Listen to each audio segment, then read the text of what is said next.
ইসলামের যে 5টি খুঁটি রয়েছে তার মধ্যে যাকাত একটি খুঁটি। যাকাত এমন একটি ইবাদত, যেই বান্দা ঠিকমতো যাকাত আদায় না করবে আল্লাহ পাক রব্বুল আলামিন ওই বান্দার সংসারে অভাব দিয়া দিবে, সংসারে বালা মুসিবত আল্লাহ তাআলা দিবে। যেই বান্দা ঠিকমতো যাকাত দিবে না সেই বান্দা সংসারে কখনো শান্তিতে থাকতে পারবে না। আল্লাহ তাআলার হুকুম হলো যাকাত দেওয়া। গরিব মিসকিনদেরকে যাকাত দাও। মায়ার নবী রহমাতুল লিল আলামিন বলেন, যেই বান্দা যাকাত দিবে ওই বান্দার সম্পদ আল্লাহ বৃদ্ধি করে দিবে, ওই বান্দার সম্পদ টাকা পয়সা আল্লাহ হেফাজত করবে। যাকাতের এত শক্তি,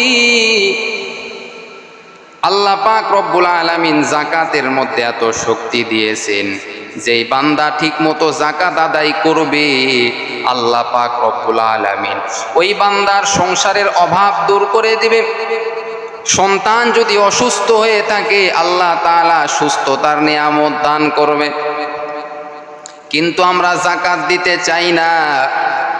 যে বান্দারা যাকাত দিবে না মৃত্যুর পরে তাদের কি শাস্তি হবে জানো? যেই বান্দারা ঠিকমতো যাকাত আদায় করবে না ওই বান্দারা যখন মৃত্যুবরণ করবে, যেই সমস্ত টাকা পয়সা সে জমা করেছে, কোটি কোটি টাকা ব্যাংকে জমা করেছে, লক্ষ লক্ষ টাকা ব্যাংকে জমা করেছে, কিন্তু এই বান্দা যে যাকাত দিল না, এই টাকাগুলি আল্লাহ পাক রব্বুল আলামিন সাপে রূপান্তরিত করে দিবে। বলে সাপ হয়ে এই বান্দাকে কবরের মধ্যে দংশন করতে থাকবে। কতদিন দংশন করতে থাকবে? বলে কিয়ামত পর্যন্ত দংশন করতে থাকবে। এই সাপ কিয়ামত পর্যন্ত এই বান্দাকে দংশন করতেই থাকবে। আর বলবে, আমি তোমার টাকা, আমি তোমার পয়সা, আমি তোমার সম্পদ, দুনিয়াতে তুমি আমাকে ভোগ করেছো, কিন্তু গরিবদেরকে তুমি যাকাত দাও নাই, গরিবদেরকে তুমি খানা খাওয়াও নাই, গরিবদেরকে তুমি দান সদকা করো নাই। রমজান মাসে কত গরিব মানুষ কষ্ট করিয়া রোজা রাখে, ইফতারি কেনার মতো কোনো টাকা নাই, তারপরেও তারা আল্লাহর কাছে শুকরিয়া আদায় করে, কোনো মতে 2 ঢোক পানি পান করে, খেজুর 2টা খায়, সময়টা কাটায়। এরকম কত গরিব মানুষ আছে রমজান মাসে এত কষ্ট করে তারা রোজা রেখেছে, কোনো মতে তারা রোজা রেখেছে, পেট ভরে খাইতে পারে নাই, তারপরে আল্লাহর কাছে শুকরিয়া আদায় করেছে। আর কত মানুষ লক্ষ লক্ষ টাকা ইনকাম করে, গরিবদেরকে ইফতার করানোর মতো তার মন মানসিকতা নাই। এরে যুবক, ভালো করে তুমি শুনে নাও, এইভাবে যদি তুমি টাকা পয়সা যদি জমাইতে থাকো, কিন্তু তুমি যদি যাকাত না দাও, কিয়ামতের দিন আল্লাহ পাক রব্বুল আলামিন এই টাকাগুলি, সম্পদগুলি স্বর্ণ রূপা বানাইবেন। বানানোর পরে জাহান্নামের আগুনের মধ্যে এই স্বর্ণগুলি পুরাইবেন, রূপাগুলি পুরাইবেন। পুরানোর পরে তোমার পিঠের মধ্যে এই উত্তপ্ত গরম রূপা তোমার পিঠের মধ্যে লাগায়া দিবে, স্বর্ণ তোমার পিঠের মধ্যে লাগায়া দিবে, গরম উত্তপ্ত স্বর্ণ তোমার ঘাড়ের মধ্যে লাগিয়ে দেওয়া হবে। এভাবে তোমাকে আযাব দিতেই থাকবে, আযাব দিতেই থাকবে। আল্লাহ বলবেন, ও ফেরেশতা, এই বান্দাকে আমি আল্লাহ পরীক্ষা স্বরূপ দুনিয়াতে টাকা দিয়েছিলাম, সম্পদ দিয়েছিলাম, এক সময় এই বান্দা কিচ্ছু পাই নাই রে ফেরেশতা, এক সময় এই বান্দা একেবারে গরিব ছিল, আমি আল্লাহ এই বান্দাকে আস্তে আস্তে টাকাওয়ালা বানাইছি। কিন্তু বড় আফসোসের বিষয়, এই বান্দা ব্যাংকে টাকা জমাইছে, ব্যাংকে টাকা জমাইছে, সম্পদ করেছে, বাড়ি করেছে, গাড়ি করেছে, কিন্তু গরিবের কোনোদিন খবর নাই, গরিবকে ভালোভাবে এক লোকমা খাবার দেয় নাই। অতএব এই বান্দাকে ধরো, এই বান্দাকে জাহান্নামের আগুনে ফালাও। এই বান্দা বড় কষ্টের মধ্যে থাকবে। আবার আল্লাহ পাক রব্বুল আলামিন এই বান্দার জন্য এই মাল যে জমাইছে, টাকা পয়সা যে জমাইছে, এগুলি আল্লাহ পাক রব্বুল আলামিন পাহাড়ে রূপান্তরিত করবেন।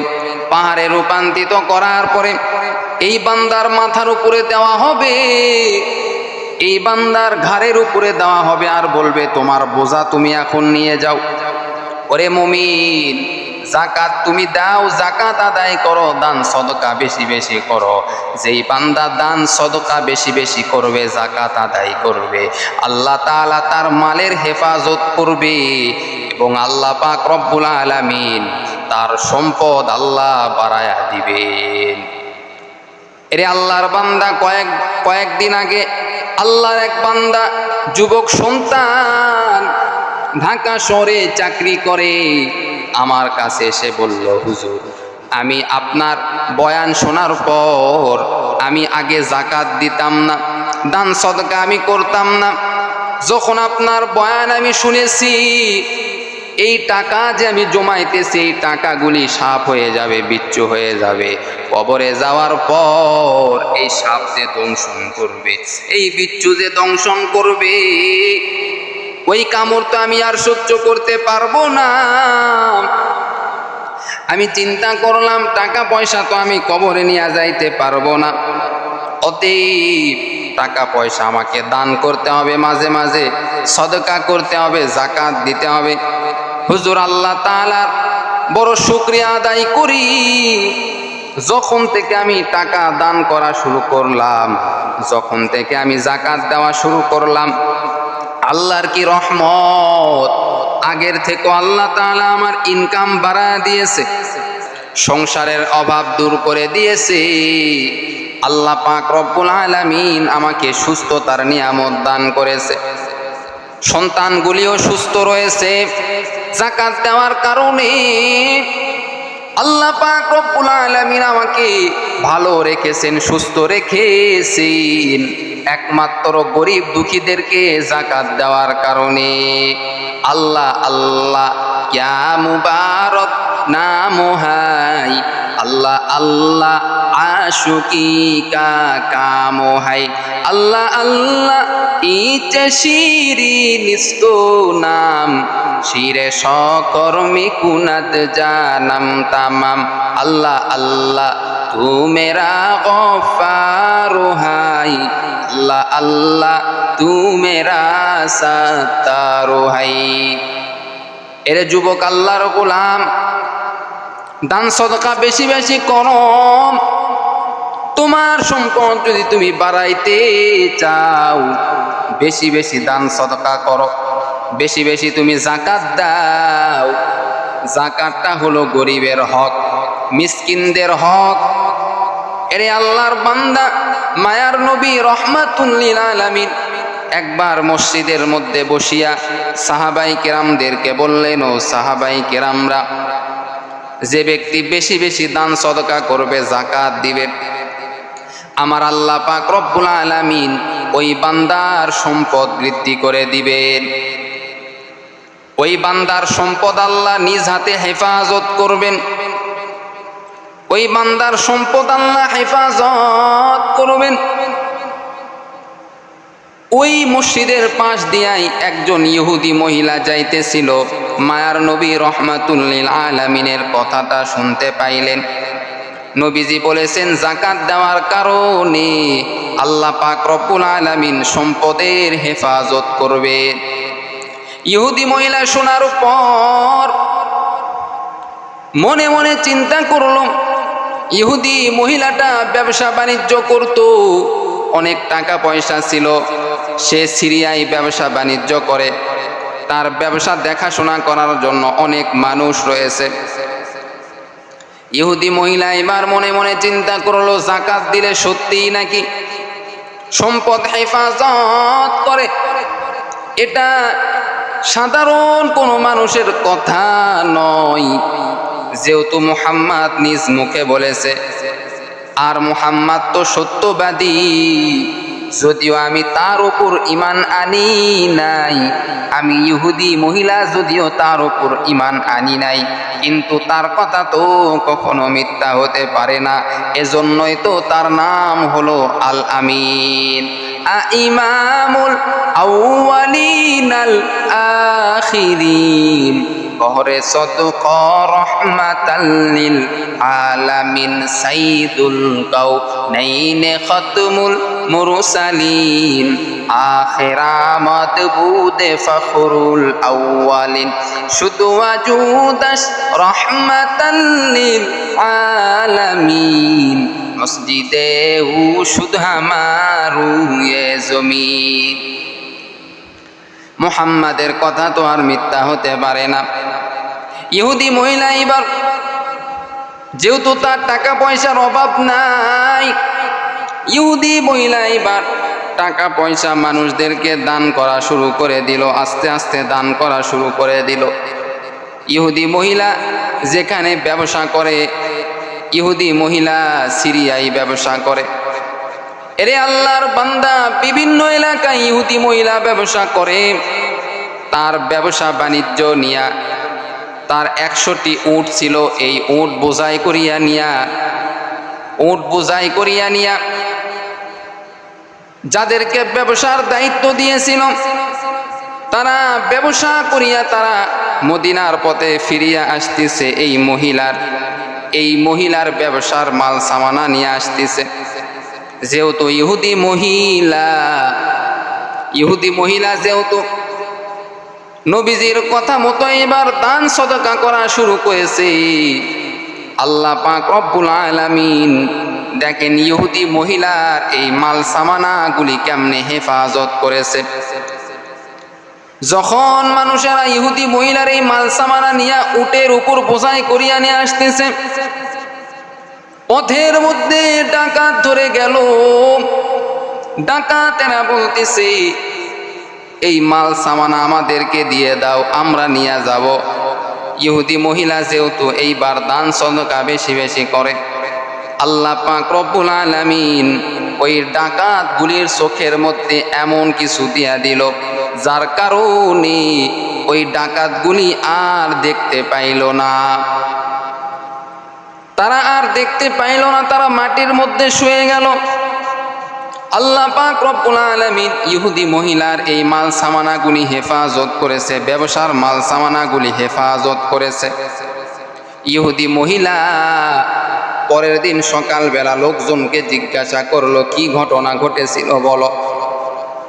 তারাও বলতেছে, ও মালিক, আপনার মাল সামানা নিয়ে আমরা ব্যবসা করিয়া আসতেছিলাম, পথের মধ্যে ডাকাত ধরেছিল।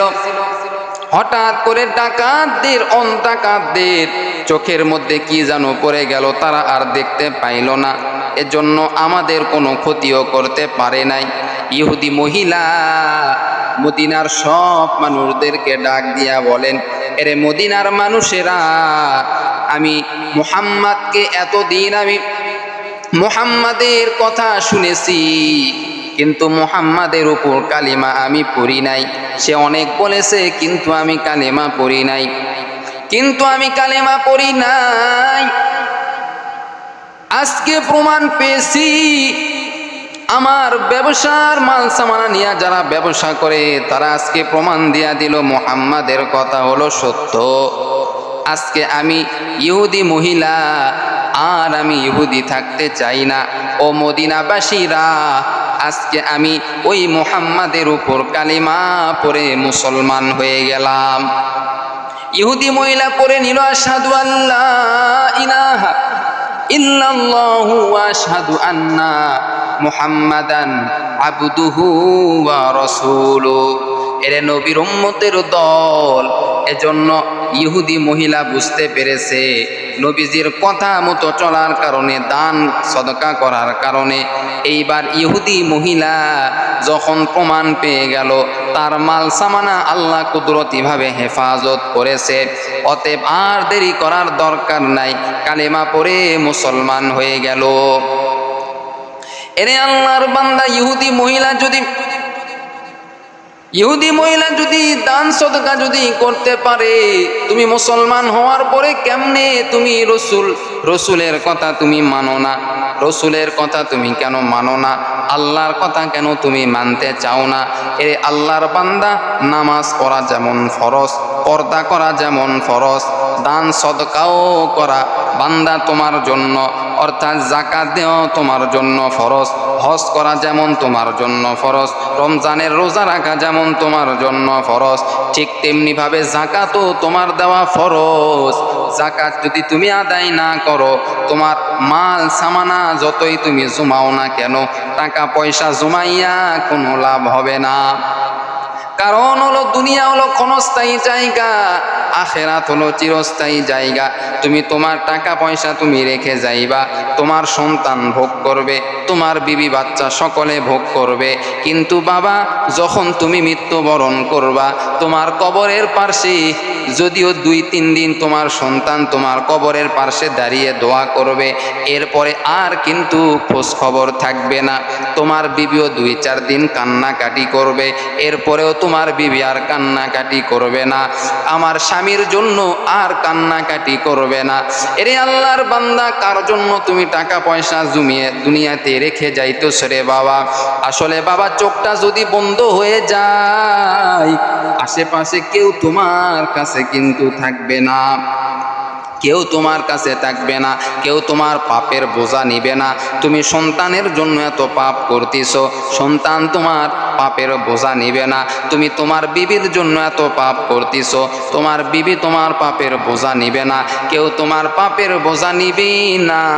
রে আল্লাহর বান্দা, যুবক ভাই, এজন্য সাবধান, আল্লাহর কাছে তওবা করো, আর তুমি দান সদকা বেশি বেশি করতে থাকো। দান সদকা করলে আল্লাহ গুনাহ মাফ করে দেয় এবং আল্লাহ রহমত ওই সংসারে নাজিল করে। আল্লাহ আমাদের সকলকে যাকাত দেওয়ার তৌফিক দান করুক। সকলেই বলেন আমিন।